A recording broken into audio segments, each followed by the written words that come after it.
if you want to know why PEG tubes in ICU are wrong and they have no place there, stay tuned. I've got news for you. I have covered this topic many, many times, that especially for our US-based audience, PEG tubes in ICU should be an absolute exception, not the rule. There are some patients in ICU that inevitably need a PEG tube, but that should be the absolute minority and not majority of patients. Now, my name is Patrick Hutzel from intensivecarehotline.com, and this is another quick tip for families in intensive care. So interestingly enough, I'm signing up for intensive care newsletters. I mean, my specialty is intensive care nursing, and I'm obviously very interested in what is happening in intensive care. And as part of one of my email newsletter subscriptions, I came across this advertising email that comes from a company called Co-op Tech. Here is the headline: still waiting on gastrostomy, which is the synonym to PEG tube, percutaneous endoscopic gastrostomy. So the headline is still waiting on gastrostomy. And then the email continues: gastrostomy for intensivists, save time with percutaneous ultrasound gastrostomy, PUG. So the email continues: are your ICU patients waiting on specialists to get a gastrostomy done? Gastrostomy, again, is the synonym to a PEG tube. Is the delay causing increases in ICU and hospital length of stay? Introducing the PUMA G system for percutaneous ultrasound gastrostomy, also known as PUG. The PUG procedure saves time by putting gastrostomy in the hands of intensivists at the bedside. No consults, no delays. PUG uses your existing ultrasound and familiar procedural techniques in a procedure that is simple, safe, and fast. And PUG can be combined with percutaneous tracheostomy. A TPUG, concomitant procedures that save even more time and bring several clinical and economic advantages, including one procedural team, single sedation event, no patient transport, improved patient throughput, reduced length of stay. Try your hand at PUG. Click the link below or call this number to have one of our representatives contact you about scheduling a demonstration. That's pretty scary stuff.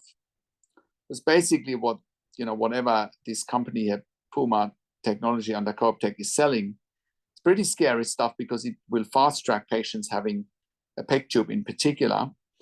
And, they're advertising that the throughput of patients will be higher, i.e., patients can go to LTAC much quicker in the US, there is, right? So it's almost like doing a PEG tube is automated, PEG tubes on steroids almost, with the goal to empty ICU beds as quickly as possible. And that is just simply dangerous, right? And now that there's developments to basically fast track PEG tube insertions. And once again, that is wrong.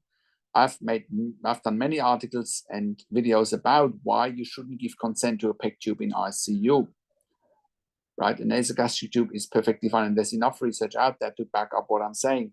There's enough research out there that says, you don't need a PEG tube in ICU. A nasogastric tube is perfectly fine, and it's also safer. And it's not a procedure. A nasogastric tube is just an insertion. It's much less traumatic, right? So only patients in ICU that have shown beyond the shadow of a doubt that they can't come off a ventilator ever should have a PEG tube, right? Now, if your loved one just had a tracheostomy, there's a high chance they will be able to wean off the ventilator. There's absolutely no need for a PEG tube. Well, what the advertising email isn't saying is that a PEG tube in healthcare has the perception of permanency, i.e., a PEG tube is being looked upon as this is a permanent thing, which also suggests that a patient with a PEG tube will never eat and drink again, right? It also suggests that we don't need to worry about nutrition anymore. We just give it through the PEG, and no one will make genuine attempts to wean patients off ventilation and tracheostomy that will then inevitably lead to patients eating and drinking again. It's very scary stuff. And it's even more scary that, the advertising basically talks about, faster patient throughput, There's no talk about how it improves a patient's life. It talks about how it improves the hospital's lives and how it improves the doctor's lives. There's no talk about how it improves the patient's life. Now, the only patients that need a PEG tube inevitably are patients with C1, C2 to C3 spinal injuries, or complete spinal injuries in particular, cerebral palsy, motor neuron disease, Rett syndrome. Those patients need a PEG tube inevitably, no doubt. But most patients in ICU do not need a PEG tube. In the US in particular, most patients that end up with a PEG tube endotracheostomy, the hospitals are trying to send them out to an LTAC facility. And LTACs are dangerous places. I've made countless of videos about that.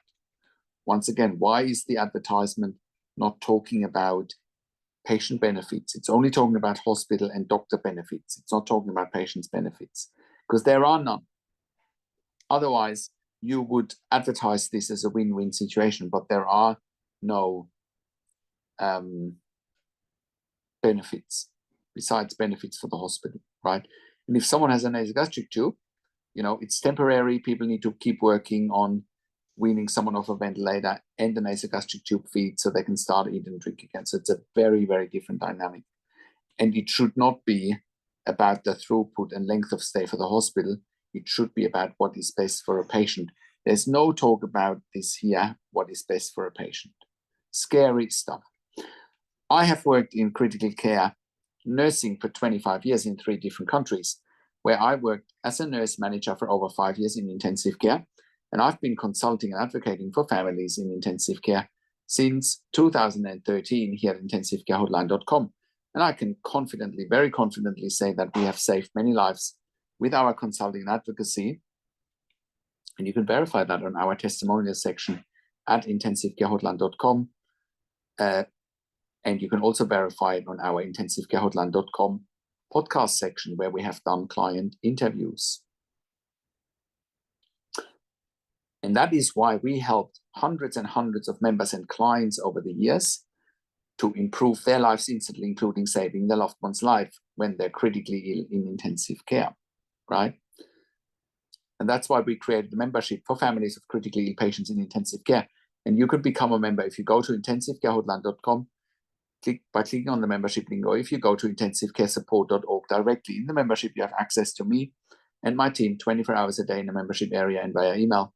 And we answer all questions intensive care related. In the membership, you also have exclusive access to me, and you have exclusive access to 21 ebooks and 21 videos that I have personally written and recorded. And all of those resources will help you to make informed decisions, have peace of mind, control, power, and influence, and so that your loved one gets best care and treatment always. I also do one-on-one consulting and advocacy over the phone, Zoom, Skype, WhatsApp, whichever medium works best for you.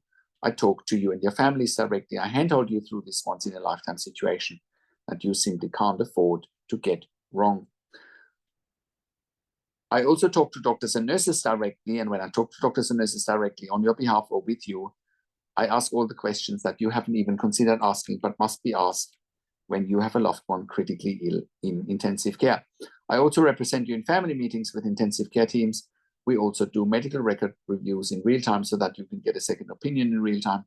We also do medical record reviews after intensive care if you have unanswered questions, if you need closure, or if you are suspecting medical negligence. And all of that you get at intensivcarehotline.com.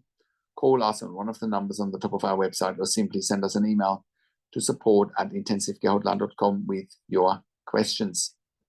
And if you like my videos, subscribe to my YouTube channel for regular updates for families in intensive care.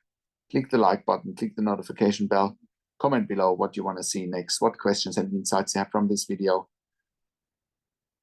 I also do a weekly YouTube live where I answer your questions live on a show. And you will get notification for the YouTube live if you are a subscriber to my email newsletter, or if you are a subscriber to my intensivcarehotline.com email newsletter at intensivcarehotline.com. Thank you so much for watching. This is Patrick Hutzel from intensivcarehotline.com, and I will talk to you in a few days. Take care, friends.